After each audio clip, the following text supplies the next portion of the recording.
TN ठटो में report करे पियो शफीक जोखियो शहर जुंगशाई का इसाक गोड सादिक जोखियो जो रोड हूँ तो जुंगशाई यूसी और यूसी कोहिस्तान 7/4 में बुनियादी अवामी मसलन जा अंबार आहिनि। हिते ज़िक्र करियूं था शहर जुंगशाई का गोट इसाक गोट सादिक जोखियो जी अॼु खां 3 साल अॻु ठहियल रोड जो जंहिं हालत सालनि खां वठी ज़ुबून हाली जो शिकार थियल आहे जेको कोहिस्तान 7/4 यूसी में आहे जिते केतिरा ई ॻोठ आहिनि जिन कारोबार शहर जुंगशाई ऐं शहर ठटे ताईं आहे। हिन रोड जी मरम्मत लाइ सोशल मीडिया प्रिंट मीडिया ऐं इलेक्ट्रॉनिक मीडिया ते घणी वावेला कई वई आहे।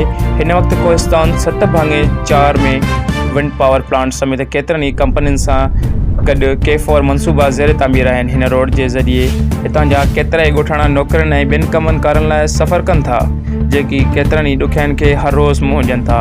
तफ़सील मूजिबि हीउ रोड तक़रीबन 3 साल खां अॻु ठहियो हो जेको हिन वक़्तु ज़ुबून हाली जो शिकार थी चुको आहे जंहिंजी मरम्मत लाइ वावेला जे करे कागज़ी सर्वे थी चुकी आहे। फंड न हुअण जो बहानो करे रोड जी मरम्मत न थी सघी।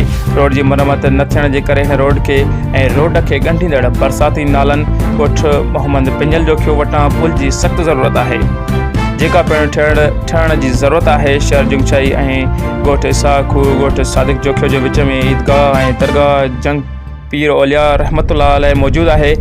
ईद जे नमाज़ुनि ऐं फ़ौतगी जी सूरत में पिणु ॾुखियाईनि खे मुंहुं ॾियणो पवे थो। जॾहिं बरसातूं पवनि थियूं असां यूसी कोहिस्तान 7/4 जा रहवासी अरबाब अख्तियार ऐं हिन कम्युनिकेशन रोक एंड सर्विस जी सूबाई वज़ीर मोहतरम हाजी अली हसन ज़रदारी साहब खां भरपूर मुतालबो ऐं अर्ज़ था करियूं त रोड जी मरम्मत ऐं रोड खे ॻंढींदड़ पुल जी तामीर लाइ कोशिशूं वठी जीअं हिन सालनि खां दरपेश मसइलो हल थी सघे।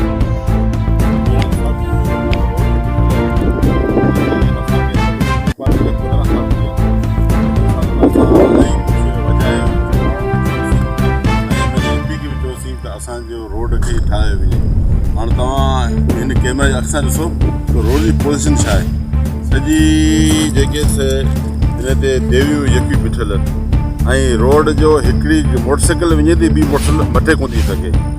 ऐं उन खां अलावा असां अगरि एमरजेंसी में अगरि का बि एम्बुलेंस असांखे घुराइणी पवे त उहो एम्बुलेंस